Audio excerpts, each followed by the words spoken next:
Boa noite. A convidada desta semana do Por Outro Lado é uma escritora moçambicana e eu espero que ao longo desta conversa, em que vamos falar de coisas muito sérias,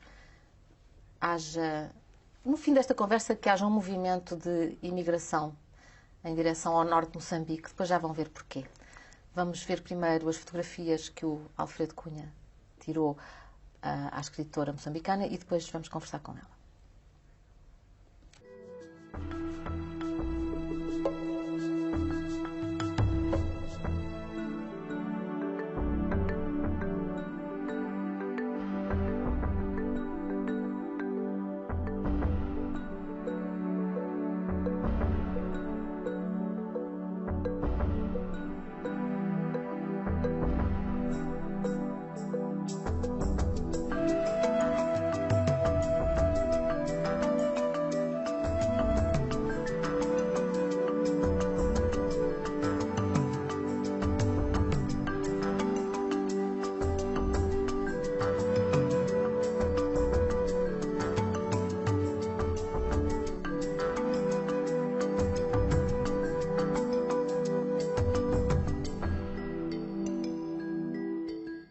Boa noite, Paulina Chiziane. Boa noite. Eu disse que achava que no fim desta conversa, e sobretudo depois de lerem este livro, naturalmente há de haver muitos homens portugueses e não só, que hão de querer ir viver para Moçambique, para o norte de Moçambique. Agora explique lá, eu disse a frase provocatória, agora explique lá porque é que os portugueses haveriam de querer ir. E eu digo outra coisa, não seria novidade. O norte de Moçambique, sobretudo a região da Zambésia e Nampula, é uma região onde houve uma grande miscigenação de portugueses e alguns franceses, árabes também, que foram para lá com algumas intenções, acho que mercantilistas ou, sei lá, outras, mas ficaram de vez apaixonados pelas macuas, pelas chuabos e pelas mulheres do norte. Digamos que elas têm alguns segredos de travesseiro que aprendem quando estão próximos da puberdade. Elas têm os ritos de iniciação, onde elas aprendem, para além da boa convivência e coisas de maternidade, aprendem sobretudo sobre o amor e a sedução. A Paulina diz elas porque a Paulina não é do norte, a Paulina é do sul, é de Gaza. 300 km de Moçambique? Não. Menos quilómetros? De Gaza não é de para... Manjacaze. Sou de Manjacaze, que é Gaza, que fica mais ou menos a 150 km de Maputo, mas da minha terra para Quelimane deve ser assim uma coisa de 1000 km, é bem longe, sim. E é bastante longe por aquilo que a Paulina verificou. Absolutamente. Porque hoje a Paulina está a viver na Zambésia, em Quelimane. Está a trabalhar Eu estou a trabalhar num projeto das Nações Unidas para a promoção da mulher. E é aí onde eu tenho este contacto riquíssimo sobre as diferenças culturais com outras mulheres do norte, da Zambésia, de Nampula também, que existem lá bastantes, mas sobretudo tenho um grande contacto com as mulheres da Zambésia. A Paulina já é o quarto romance Exato. que escreve. Mas este tem esta marca diferente. Embora nos outros também fale muito sobre o amor e sobre a poligamia, que é o tema de que eu gostava de falar a seguir, mas aqui há de facto este grande espanto, que parece que é também um espanto que a Paulina sentiu quando foi para o norte trabalhar. De facto. Foi trabalhar para a promoção da mulher e chegou lá e as mulheres sabiam muito mais do que a Paulina, não? Pronto, digamos que o norte e o sul de Moçambique têm grandes diferenças. O sul, que é patriarcal, e o norte, que é matriarcal. Portanto, é aí que começa a diferença. As visões do mundo das pessoas do norte e do sul são absolutamente diferentes, embora sejamos pessoas do mesmo país. Portanto, aspectos comuns são a pobreza, o analfabetismo e, pronto, a nossa condição de terceiro mundo e pobreza total, não é? Mas, em termos de vida social, somos absolutamente diferentes. Eu até posso contar algumas cenas que me encantaram e me espantaram. No domingo, um casal vai à missa, portanto, marido, mulher e o bebê. O marido leva o saco das fraldas e segura o bebê no colo para que a mulher não amarrote o seu vestido. E eu vejo isso muitas vezes. Eu digo, meu Deus, que maravilha que é estar no Norte. E ela está vestida de uma maneira também especial, não é? Exatamente. Portanto, os turbantes, aquelas capulanas muito coloridas. E outro aspecto interessante também é que o homem do Norte tem muito orgulho de ver a sua mulher bonita e bem vestida. Por vezes a gente encontra uma mulher altamente bem vestida e o homem esfarrapado. Mas ele sente-se feliz porque conseguiu vestir bem a sua mulher. Então eu disse para mim mesma, isto é bonito demais. O Sul é exatamente o contrário. O homem está muito bem vestido, com roupas compradas na África do Sul, e a mulher descalça, portanto, com o bebê nas costas, com o casaco do marido, com o guarda-chuva e uma trouxa à cabeça. E o senhor lá atrás, todo repimpado, bonito, e a mulher ainda por cima descalça. Esse é o cenário do Sul. E então, quando eu faço esta comparação entre o Sul e o Norte, eu digo, bem, afinal, estamos no mesmo país, mas temos grandes diferenças. Eu estava a dizer que os homens portugueses iam querer ir para o norte de Moçambique, mas não são só os homens, as mulheres também hão de querer, não? Se as mulheres puderem ser tratadas assim. Este é o livro que saiu agora, que foi lançado há um mês, e num mês esgotou logo. Não sei como é que isto se espalhou tão depressa, mas no instante tiveram que fazer a segunda edição. Chama-se Niquetes, mas Niquetes é uma dança. É uma dança que as raparigas executam quando saem dos ritos de iniciação. Portanto, os ritos são uma coisa que às vezes dura 3 meses ou 6 meses. E a Paulina assistiu a esses ritos de iniciação? Não tive chance, gostaria de lá ir, mas só entram. Portanto, digamos que é uma sociedade um pouco fechada. Só entram as pessoas que são permitidas ou os alunos que vão frequentar o curso. E é um juramento que eles fazem logo à entrada. Portanto, eles juram que nunca vão dizer a ninguém o que se passou lá. Portanto, eles juram o segredo. O que se passa lá é segredo. Não pode ser divulgado cá fora. Mas, pronto, há uma série de outros aspectos que eles comentam. Por exemplo, eu sou do Sul, com todo este meu tamanho. As pessoas do Norte são normalmente mais baixas e mais magras. E espanta-me, por exemplo, uma criatura dos 16 anos. Estamos a conversar e de repente diz, você ainda não é mulher. Ainda é criança. Eu pergunto, mas eu isso criança? a Paulina? Sim, porque uma mulher que não foi aos ritos de iniciação é água. Não pode arranjar nenhum homem. Nenhum homem daquela terra lhe quer.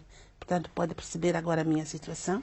Eu não fiz os ritos de iniciação. É uma desprezada ali. Ali naquele mundo eu não tenho grandes chances. Porque para eles os ritos de iniciação são... São ritos de iniciação de que iniciação? Bom, aquilo que eu sei, que me contam, claro, é que eles aprendem muito sobre a maternidade, como cuidar dos filhos, como ser uma boa esposa, como ser uma boa cozinheira. Mas depois tem aulas sobre sedução. Quem é o homem? As partes mais eróticas do homem. Quais são? Então, depois disso, tem outras aulas sobre o alongamento genital. Elas depois aprendem a preparar alguns produtos naturais, com raízes, com óleos, com farinhas, enfim, uma série de produtos naturais que elas usam para depois fazer o alongamento dos lábios, como é que se chamam? Os lábios mais... Genitais. Os lábios genitais, exatamente. E alongam. E agora, o que é que elas dizem? Depois do alongamento genital, quando vão ter uma relação sexual, o homem sente um conforto diferente. Mas não é só o alongamento genital, como também aprendem a ginástica sexual.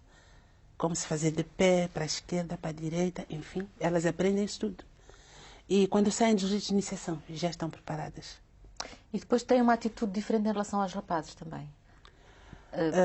A Paulina levou o seu filho para lá, o seu filho já é crescido, já tem 24 anos, já está a acabar o curso de Direito, mas ele também deve ter se sentido um bocadinho espantado com essa situação, não?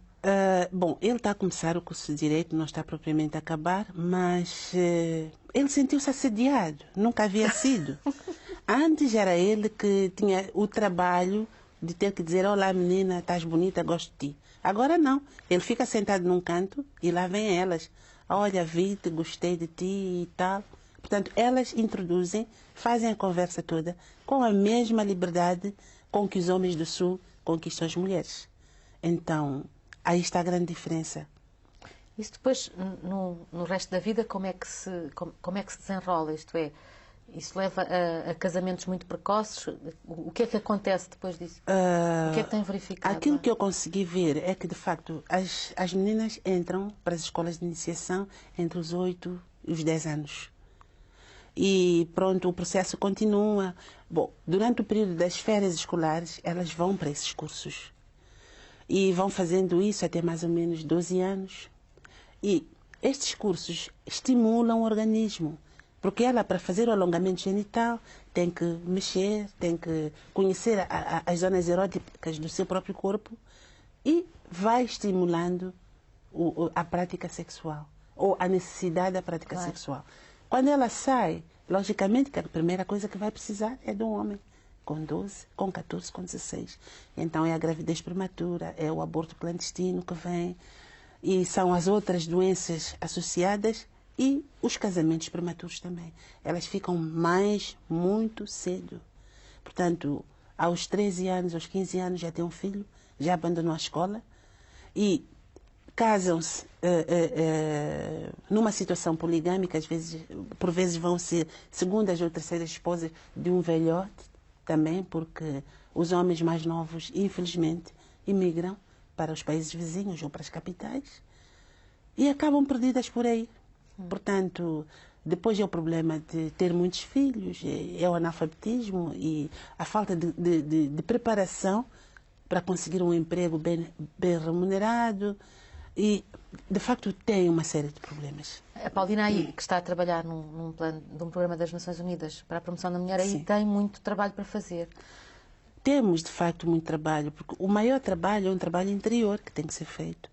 Às vezes, as conversas com as próprias mulheres, a discussão sobre o que significa ser mulher, porque a situação da mulher é verdade que tem a ver com o sistema, que tem a ver com as atitudes do homem ou da sociedade, mas elas têm que se libertar primeiro.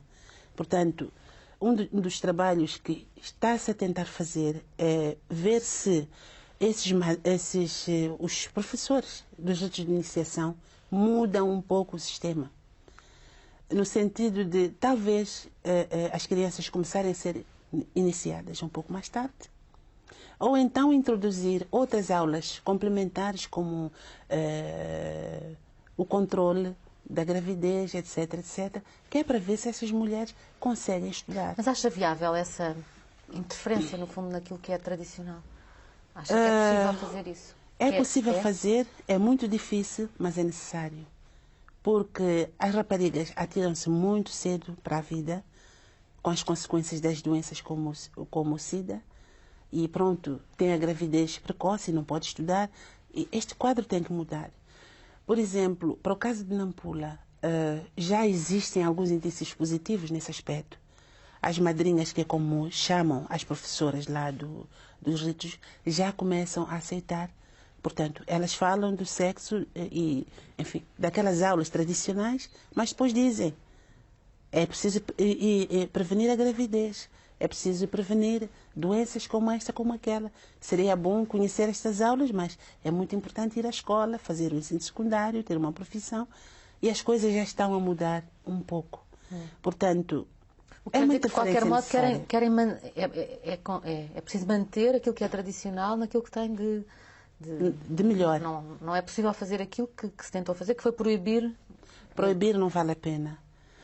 Eu lembro-me, o sistema colonial e a Igreja Católica reprimiram terrivelmente esses ritos. Quando ficamos independentes, houve uma continuação da proibição e foi até em certos locais muito mais grave. Aquilo era abaixo dos ritos de iniciação, derrubem os ritos de iniciação. Mas, olha, foram se tornando cada vez mais secretos e as pessoas fizeram-nas e fizeram na mesma. Então, isso não resolve. O que há a fazer, o que nós estamos a tentar fazer é, de facto, dialogar com as pessoas, dizer, tudo bem, vocês querem fazer isto, façam, que até é muito bom, mas é preciso olhar para o outro lado. Essas mulheres têm que se desenvolver, têm que aprender, têm que estudar. Há uma situação que aliás, este livro que publicou não se chama Sonic Cats, chama-se Uma História de Poligamia. Exato. Porque é de facto uma história de poligamia que acaba mal para o polígamo, diga-se de passagem. Claro. O homem sabe mal desta situação, vai para a casa da mamã, não é? Claro. Está a contar o fim da É história. o lugar mais seguro. A poligamia é comum a todo o território. É comum em todo o país. Tanto no norte como no sul. Tanto no norte como no sul. Mas dizem os livros e a história que a região norte não era poligâmica. Tornou-se poligâmica por causa da influência da religião islâmica. O sul foi sempre poligâmico por sistema e começou a querer deixar de ser poligâmico por causa da lei e por causa da religião cristã. E então houve uma confusão, houve uma interferência nos dois sistemas, de modo que temos poligamia em todo o país e é muito normal ter poligamia. Agora, nos centros urbanos, onde as pessoas estão mais para a Igreja Católica, para a lei, dizem não à poligamia e casam segundo as leis da religião cristã. Mas o passo a seguir é arranjar uma segunda esposa escondida por aí. São casos muito frequentes. Neste livro, como no Sétimo Juramento, que era o livro anterior, as várias mulheres do mesmo homem, portanto, em dois casamentos diferentes, em dois casos diferentes, acabam por juntar-se, não é? Sobretudo neste é mais óbvio, portanto, sobretudo porque o Sétimo Juramento é um livro que fala muito mais sobre a feitiçaria, que depois falaremos mais tarde, mas aqui as mulheres juntam-se. Isso é uma coisa que verifica mesmo ou é uma ideia sua, uma ficção sua?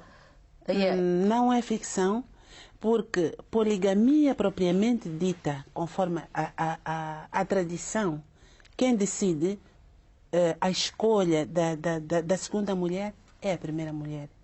E ela escolhe uma mulher da sua confiança, da sua simpatia, e tornam-se amigas.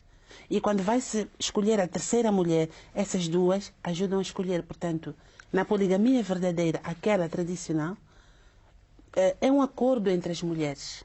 Mas não é o que acontece neste livro. Elas acabam por... Elas descobrem um dia e procuram-se, andam mais ou menos à pancada a princípio, não é? Mais ou menos não, andam violentamente à pancada. Acabam no hospital, na prisão e depois acabam por entender-se. Exatamente. E por deixar o homem de rastros, diga-se combinadamente. Mas, portanto, então na poligamia a situação é outra. Há um conhecimento prévio, há uma escolha da própria mulher. Da própria mulher. E por isso... Mas mantém-se? Mantém-se sempre. É? Sim. Não, hoje em Vivem dia... na mesma casa, sobretudo nas zonas rurais. Tem a casa do marido que fica... A palhota do marido fica num canto e espalhadas as cabanas das diferentes esposas e seus filhos. Portanto, estão no mesmo pátio. Como é que isso se harmoniza com o modo de vida mais europeu que foi importado e que tem que ver com aquilo que aparece nos meios de comunicação? Acaba forçosamente por ter que influir na... Bom, digamos que o nosso país está dividido em dois países. Temos um país rural e um país urbano. Nas zonas rurais, as pessoas regem-se pelas suas próprias leis e continuam a realizar a poligamia como se vinha fazendo há tantos anos atrás. Não tem meios de comunicação, não há vias de acesso até para algumas regiões. Mas nos centros urbanos é onde há o conflito. Porque o homem quer ser polígamo e não sabe exatamente o que significa ser polígamo. Ele anda a escolher as mulheres que ele quer, que é este caso do livro, e elas decidem juntar-se e fazem a vingança amorosa. Portanto, o que se passa de facto nas cidades é esta interferência da cultura ocidental com a cultura das regiões e depois acaba neste tipo de acidentes que eu descrevo no livro. Neste livro, a história é principalmente essa, mas quer dizer, o que me chamou mais a atenção até foi as diferenças entre o Norte e o Sul, que são muito patentes na maneira como as mulheres depois falam umas com as outras e vão conversando. No Sétimo Juramento também há uma situação de poligamia, mas há uma interferência, há um peso enorme de outro tema que aqui também aparece neste livro, que é a feitiçaria. A Paulina aí conseguiu entrar, conseguiu ir ver os rituais. Isso é mais fácil. Paga-se, entra-se e pronto. Isso é muito mais fácil. Mas são rituais de facto com raízes tradicionais ou são charlatanices, digamos? É muito difícil dizer a verdade. Bom, eu prefiro não ter uma opinião sobre esse assunto. Vi alguns rituais na cidade que têm um ar assim muito teatral e aquilo parece mesmo coisa de charlatão. Mas fui andando para o interior. As coisas assumem um caráter absolutamente diferente. E pronto, eu não sei onde está a verdade e a falsidade desses ritos. Mas deixe-me dizer que, falsos ou verdadeiros, eles governam-nos. Porque é muito normal, quer dizer, eu estou aqui, estou de boa saúde, etc. Está tudo bem. E eu digo que não creio, que nem quero saber disso. Mas, se a desgraça me bate à porta, vem o desemprego ou uma doença grave, eu já não continuo a pensar segundo o pensamento europeu. Eu regresso às minhas raízes. Eu procuro imediatamente saber se aquilo que dizem existir não será verdadeiro e se os defuntos ou antepassados não estarão de facto zangados comigo. Então, eu vivo em dois caminhos, o que é um processo absolutamente normal entre nós. E, por exemplo, quando aparece uma doença dentro de uma casa, a pessoa vai ao hospital para fazer os seus tratamentos, mas ao mesmo tempo vai ao outro lado para procurar saber se não há nenhuma vingança dos antepassados. E então nós lidamos com esses dois mundos, portanto, e normalmente até os caminhos são diferentes, não é? Porque para ir ao hospital a gente vai pela avenida principal, vai de carro para a grande cidade. Mas para ir aos antepassados, nós voltamos mais para trás, para o interior, para o subúrbio. Primeiro vamos de carro, depois deixamos o carro na berma da estrada, porque o carro já não entra, ou vai-se de bicicleta e depois abandona essa bicicleta porque não dá para subir e descer. Então, nós fazemos esse percurso para o centro da cidade e para o interior do campo, à busca da saúde. E somos assim, pronto. Não é só a busca da saúde, é a busca também de outras coisas. No sétimo juramento não vão à busca da saúde, Exatamente. Um vai à busca da forma de resolver o problema na empresa, que é um diretor de uma empresa, que é uma história muito, muito curiosa, que tem muita coisa por trás. Portanto, ele é um antigo guerrilheiro, um antigo revolucionário, que se torna diretor de uma empresa e que faz as maiores falcatruas. Exatamente. E fica sem pagar os salários aos trabalhadores para conseguir comprar um carro e comprar assim, umas coisas. Portanto, não é propriamente uma história inocente por parte da Paulina. A Paulina não é. Não. Conta uma história muito venenosa, digamos. Mas aí está, ele vai à procura de uma maneira de sobreviver e de se salvar daquela situação complicada em que está, com os trabalhadores a ameaçarem fazer greve, etc. Portanto, até para situações deste género, é procurada a feitiçaria, digamos. Pronto, feitiçaria. Não é só saúde. E eu acho que a saúde é a parte até mais benéfica. E pela saúde a gente faz qualquer coisa. Mas pronto, existem muitos rituais e muitas magias para fortuna, magias de longa vida, que são mesmo maus. Alguns casos de incesto que aparecem dentro das famílias. Tem que ver com isso, como acontece aqui. É muito comum aparecer uma criança de 6, 7 anos, uma rapariga, violada por um vizinho ou às vezes pelo próprio pai, que foi ao curandeiro à busca da magia da fortuna. E disseram, olha, meu amigo, se tu queres a magia, nós temos, mas tens que provar que tu és capaz de fazer as coisas mais horríveis deste mundo, porque a magia que vais enfrentar é horrível. E uma coisa horrível é essa, violar a própria filha. Há muitos casos destes, tanto no norte como no sul. Então, o sétimo juramento tem lados negros, muito negros. Sim.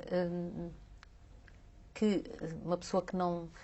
Uma pessoa à partida pensa, mas isto é um exagero completo. Não é um exagero. Poderia ter escrito ainda pior. Era? Eu acho que podia ter escrito pior. Mais grave. Exatamente. Eu simplesmente retirei as partes mais suaves, porque o próprio ritual da violação sexual é um outro ritual negro mesmo, que não dá nem para assistir, nem é bom de ouvir falar. Mas pronto, eu descrevo simplesmente a violação e continuo. O que se faz, como se faz, o que deve ser feito, é uma coisa simplesmente horrorosa. O que é possível fazer para mudar isso? Aí não sei se, há bocado disse em relação às mulheres e à iniciação das mulheres, das raparigas do Norte, há uma tentativa de diálogo e no fundo, de levar a uma evolução disso. Mas em relação a essas questões dos rituais muito complicados e muito pesados, também é possível intervir, no fundo, sem causar uma perturbação. É complicado porque, primeiro, essas magias são secretas. A gente só vem a descobrir que isso se fez depois de ver a pobre rapariga violada. E se persegue a história para se procurar saber exatamente o que aconteceu, não se encontra resposta. Então, mesmo vamos lá dizer, o sacerdote dessas magias, se fores ter com ele, para conversar com ele, ele vai te dizer que não. Portanto, são sociedades muito fechadas que têm os seus códigos e não é muito fácil entrar. Portanto, não há decreto nenhum para cortar esse lado negro, a não ser tentar falar ao vento sobre a consciência, sobre a humanidade, sobre os direitos humanos, que eu acho que talvez a partir daí as pessoas podem mudar o seu ponto de vista em relação à vida. Por exemplo, o caso desse diretor, ele precisava era de ser mais humano e mais competente. Só isso. Mas começava logo por precisar de ser competente, que era uma coisa Exatamente, que ele não queria saber. Então, se a pessoa for competente, confiar exatamente nas suas próprias forças, não precisa desse caminho para nada. Normalmente são pessoas que, enfim, chegaram a esses postos porque tiveram a sorte ou porque tiveram um amigo que lhes pusesse lá e as coisas começam a correr mal, vão buscar a proteção da magia. Agora, se essa proteção eles conseguem encontrá-la na magia ou não, essa é a grande pergunta. Mas para um homem que já fez coisas horrorosas com a própria filha, é muito mais fácil chegar e despedir 500 pessoas sem o mínimo de peso na consciência. Então, eu acho que esses rituais funcionam mais ou menos assim. Porque de tudo que eu ouvi dizer sobre as magias da fortuna, as pessoas têm que fazer primeiro coisas horrorosas. E depois vale tudo, depois são capazes de fazer tudo. Exatamente. Há o livro anterior, estamos a andar para trás, Os Ventos do Apocalipse, e que já vem a seguir a um outro livro que não foi editado em Portugal. Ainda não foi editado em Portugal. Ainda vai ser. Que Espero que sim. A Balada de Amor ao Vento, que é uma história de sim. amor. E foi o primeiro romance escrito por uma mulher em Moçambique, não foi? Eu não sabia. De resto, eu nem estava a escrever romance nenhum. Eu estava a fazer a minha historiazinha. Pronto, fui andando e dizia, bem, está curto, vou aumentar um bocado, muito longe de saber que eu estava a caminhar para o romance. Acabou aí, ainda bem. Agora já não faz assim, agora já sabe que está a escrever um romance. Este já tem, este não é uma história que vai sendo acrescentada. Este que acaba de publicar agora, o Niquete, é um livro com uma estrutura. Que tem uma estrutura. Mas aí eu não gosto muito que me chamem romancista. Primeiro, o romance, enfim, tem uma estrutura e é coisa que vem da academia, é muito acadêmico. Quando a gente fala de romance, estamos logo a ver Júlio Diniz, Antero do Quental, que são indivíduos que tiveram uma preparação em academias mais ou menos, enfim, com as suas regras. O que se passa comigo não é propriamente dizer assim, eu vou buscar aquela estrutura para contar essa história. Nada disso. Eu conto a minha história e ponto final. Pode ser maior, pode ser mais pequena. E, finalmente, acaba tendo mais ou menos o formato de um romance. Sobretudo neste último livro, sim, eu escrevi um livro livre. Porque eu vou escrevendo aquilo que me dá na gana, exatamente aquilo que me apetece escrever naquele momento. É isso que eu escrevo. E pronto, há umas regras básicas que eu coloco sobre mim mesmo. Eu digo, bem, eu não vou agora escrever uma coisa que vai insultar o público, ou a dignidade do público, ou vai ofender a inteligência, seja de quem for.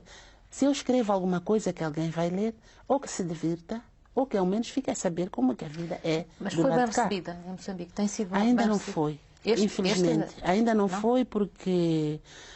pronto, havia uns arranjos ainda por fazer e até... Está a falar deste último. Este último ainda Mas não o seu trabalho tem lançado. sido bem recebido em Moçambique?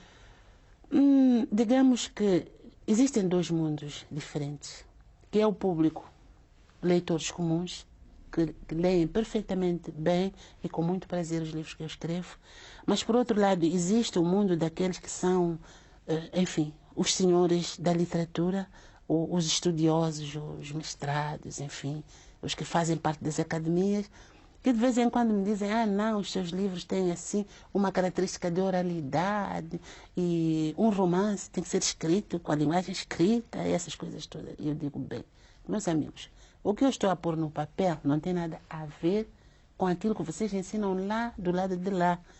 Tenho uma história para contar, deixe-me contá-la como eu quiser entender. Então, não é para fugir às críticas que eu digo que não sou romancista, mas eu gosto de fazer as coisas da minha maneira. Sobretudo, o último livro, eu escrevi exatamente as palavras que as mulheres me disseram. E então, vou escrevendo o que elas dizem, que não tem muito a ver com a lógica, com a estrutura lógica das palavras em português, mas as pessoas dizem assim, escrevi assim, e o livro saiu como saiu, e não estou muito desgostosa, porque eu, no fim, senti que, afinal de contas, consegui ser fiel à fala das mulheres. Porque a fala das mulheres é diferente também da fala dos homens. É? E acho que eu sinto que sim. As mulheres falam de uma maneira diferente do seu mundo, têm as suas palavras também. Os homens também têm a sua linguagem. Claro, para o caso do meu país, os homens são mais evoluídos, estão sempre no emprego, têm acesso ao computador, têm mais estudos que as mulheres, logicamente, que vão ter um falar diferente das mulheres. E as mulheres que eu descrevo, a maior parte delas, são vendedeiras de esquina. Então, o falar delas não tem nada de acadêmico e eu procurei ser fiel àquilo que elas diziam. Este livro, eu ia há bocado fazer uma pergunta sobre este Ventos do Apocalipse, que é um livro pesadíssimo por causa da guerra. A Paulina, que tinha nascido em Manjacase Exatamente. e que tinha ido para Maputo, na altura Lourenço Marques, quando era pequenina. Exato, sim. Voltou a Manjacase no tempo de guerra. No tempo da guerra, Exato. com a Cruz Vermelha. Exatamente. E este livro é um resultado desse trabalho com a Cruz Vermelha.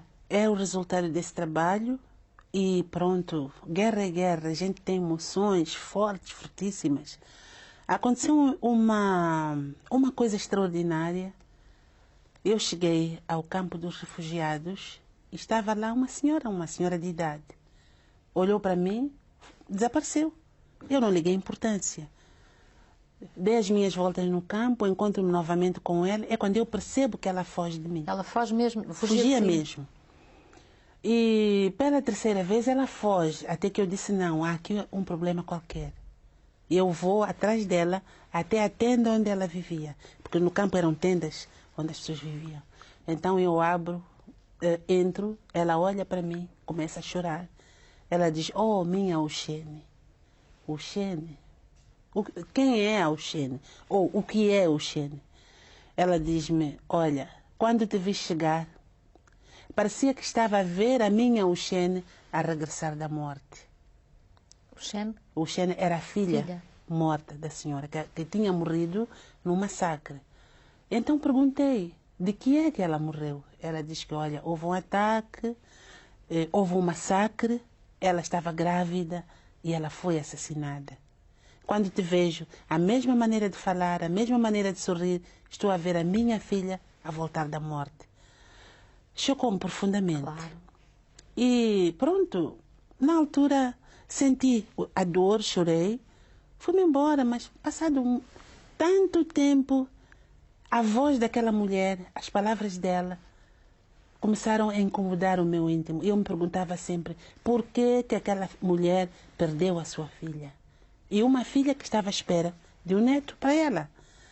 E pronto, todo esse sentimento, toda essa emoção é que gerou o livro. O livro. Exatamente. Que, de facto, é um livro muito, muito duro, porque fala, de facto, da guerra. Daquilo a que a Paulina também assistiu. Exatamente. Também passou por situações de perigo real. Em Moçambique não se pode dizer que alguém não tenha passado pelo perigo. Eu vivo na Matola, que era uma zona que era constantemente agredida pela guerra. Ou porque os rebeldes iam para os hospitais para ir roubar os medicamentos, para ir buscar qualquer coisa que eles precisavam, ou iam para as lojas saquear, porque era assim que eles viviam. Ou então havia confrontos entre as tropas do governo e os rebeldes, e nós estávamos no meio do fogo. E houve noites terríveis, de facto. E pronto, uma coisa que eu costumo dizer, naquela altura, quando a gente dizia boa noite a alguém, era um desejo sincero e profundo de uma boa noite. Enquanto que numa situação em que não há guerra, a gente diz por boa educação. Todos os dias de manhã nós acordávamos cedo para cumprimentar um por um as pessoas da nossa rua, para termos a certeza de que não foram mortos durante a noite. Eu vivi isso e participei nessas visitas domiciliárias logo de manhã, porque havia manhãs em que a gente acordava e diziam: olha, o vizinho da esquina foi raptado, o filho da vizinha que vinha da escola durante a noite foi morto. Vi isto. Durante a viagem para Manjacase também caímos numa emboscada e morreu muita gente e eu estava lá. Eu às vezes digo, não morri, acho que sou imortal. Porque durante a guerra eu viajava de norte a sul, o meu trabalho me obrigava a viajar permanentemente. O seu trabalho na Cruz Vermelha? Exatamente, para lugares realmente perigosos. Eu vi gente a morrer. Morreu gente nos meus braços. E não sei porquê, acho até que é sina, porque num outro dia estávamos sentados em Vilanculos, na província de Inhambane, estávamos sentados assim, um pouco para lá do subúrbio, longe da capital. E uma mulher que estava conosco a rir, decidiu ir para a moita fazer o seu xixi. E foi. De repente houve um estrondo extraordinário. Ela acabava de acionar uma mina e perdeu 2 pernas. Então, nós que estávamos com ela, fomos as primeiras a socorrer. Fomos buscá-la. Só que ela estava de tal maneira estilhaçada que acabou morrendo exatamente nos meus braços. E durante mais ou menos 5 anos, eu tinha aquela sensação do corpo dela arrefecer nos meus braços. Portanto, este relato não é dos piores, porque houve gente que perdeu famílias, irmãos, tios, enfim. Mas eu, felizmente, perdi, sim, o meu tio, irmão da minha mãe, que foi esquartejado durante a guerra. Mas assim, de uma forma direta, irmãos, pai e mãe, não sofri muito. Mas a morte deste meu tio afetou psicologicamente a minha mãe, que teve perturbações durante um certo período. Felizmente agora está tudo bem, porque, pronto, viu o irmão naquele estado e ficou completamente alterada. De modo que eu vivi situações de guerra, não das piores, mas vivi. Paulina, hoje estão em paz, não é? Exatamente. Já têm 10 anos de paz? 10, graças a Deus. O acordo foi há 10 anos. Graças a Deus. Como é que é hoje a vida? O que é que sobra da guerra na vossa vida? Eu acho que sobram muitas coisas. Por exemplo, houve muitas crianças que nasceram no período de guerra. E para essas crianças, a vida não tem muito sentido. Houve alguns, sobretudo rapazes, que foram usados como soldados durante a guerra, que são meninos absolutamente traumatizados. Portanto, os traumas só vão desaparecer com a morte deles. Um fenômeno, eu sou uma pessoa muito suspeita para fazer essa avaliação, mas temos o fenômeno do álcool, bebe-se muito. Eu conheço o meu povo antes da guerra e conheço o meu povo depois da guerra.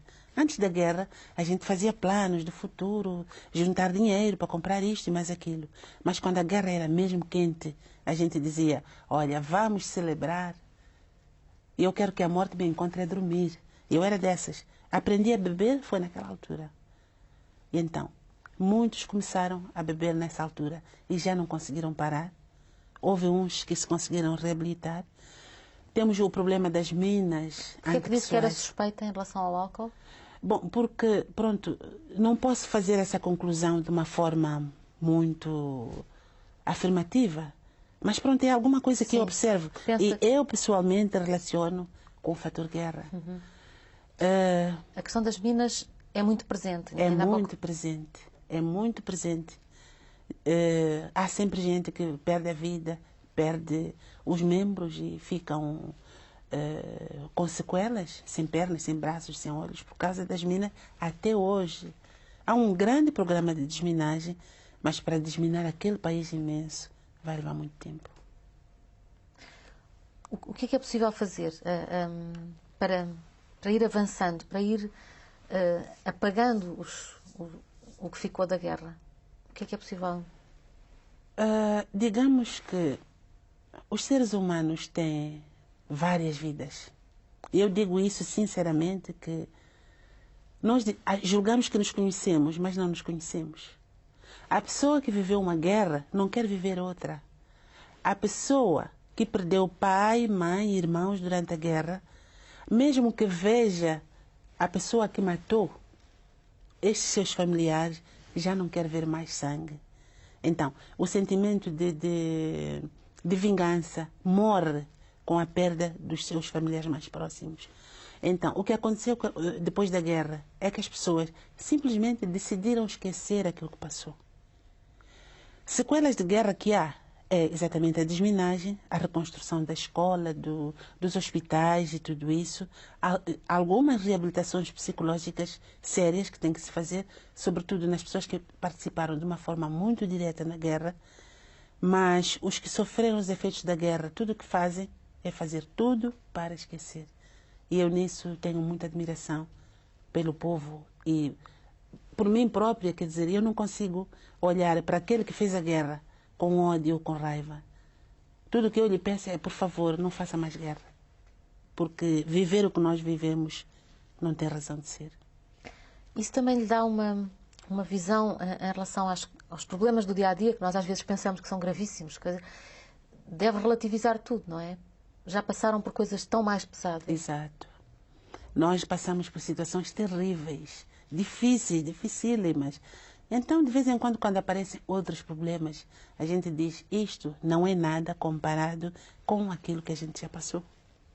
E a recuperação económica do país também está, agora com estes 10 anos de paz, nota a diferença? Eu noto. É? Eu noto, sobretudo no campo. Quando eu andava pelo campo, naquele período de guerra, conheci povoações inteiras que não tinham nada para vestir. Nada, absolutamente nada. Usavam cascas de árvores. Hoje, passo pelo mesmo lugar, apanho as pessoas vestidas com, enfim, ou uma camisa rota nas costas, mas tem uma camisa. Encontro as mulheres vestidas de cor-de-rosa, de vermelho e amarelo, onde antes vestiam ou saco, ou um pedaço de casca de uma árvore, ou então folhas de bananeira. Portanto, esse é um progresso. E não só, na altura, as pessoas tinham um sorriso triste, todos eles. Não conseguiam levantar os olhos, nem olhar o céu, nem olhar em redor. Só olhavam para baixo e para si próprios. Hoje, as mesmas pessoas cantam e dançam. Aí eu digo, realmente, valeu a pena acabar a guerra. A Paulina nasceu antes de começar a guerra. A própria guerra colonial só começou mais tarde, nasceu em 55. E nasceu, de facto, no campo. Exato. E durante os primeiros anos de vida, portanto, até ir para Lourenço Marques, falou sempre shop. Shop, exatamente.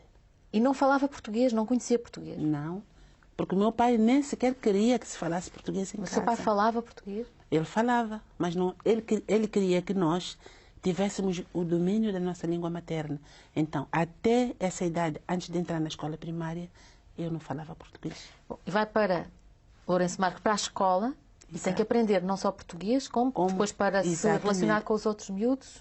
O Ronga. O Ronga. De Maputo. De Maputo. Exato. E isso, ainda se lembra dessa estranheza ou não? Deve ser estranho para uma criança, não? Eu não diria estranho, eu diria que é uma violência brutal. Portanto, primeiro saio do meu mundo. Que é um mundo completamente diferente. Vou para a cidade. Tenho que aprender uma língua na rua, tenho que aprender outra língua na escola. É muito violento. E acredite, nos primeiros anos de escolaridade, o meu rendimento era mau. Primeiro porque não havia nada do que se falava em português. E depois ia para a rua, as minhas amigas gozavam comigo porque eu não dominava a língua suburbana, porque vinha do campo, era a campônia lá do lugar. Então foi violento, de facto. Não foi pacífico. De qualquer modo, ficou-lhe desse tempo da infância a forma de contar histórias. Exato. Ainda hoje, há bocado estava a dizer que a acusam de ter uma escrita demasiado oral, mas tem que ver com isso. Exatamente. Porque, de facto, era essa a maneira de transmitir as Era memórias. essa e ainda continua a ser essa no campo. Nas cidades tudo mudou. Na cidade, há uma diferença em relação a isso? Não se contam histórias de pais para filhos, de avós para netos, não? Não, há televisão. Então, quer dizer, quando chega o fim do dia, todo mundo vai ver novela. Novela brasileira? Avós e netos e pais, tudo a ver novela. Novelas brasileiras, com todos os problemas que elas têm. Que problemas é que são? Que problemas é que nota que... Há várias coisas. Por exemplo, a visão da vida, a visão do mundo, das novelas brasileiras. Não tem nada a ver conosco. E às vezes existem cenas chocantes, escandalosas. Então, 3 gerações juntas a ver exatamente a mesma coisa, sem comentar. E não só... Eu sou daquelas pessoas que não gostam muito de televisão. Eu ligo televisão para ver noticiário e já é muito. Tenho uma preocupação, vou à casa ou da vizinha ou de uma pessoa conhecida na hora da novela. Ninguém me liga porque estão todos presos no ecrã.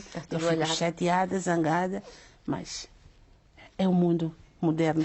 E nota que há já uma mudança na maneira de ver as coisas por causa dessa influência da televisão? Eu noto, sim.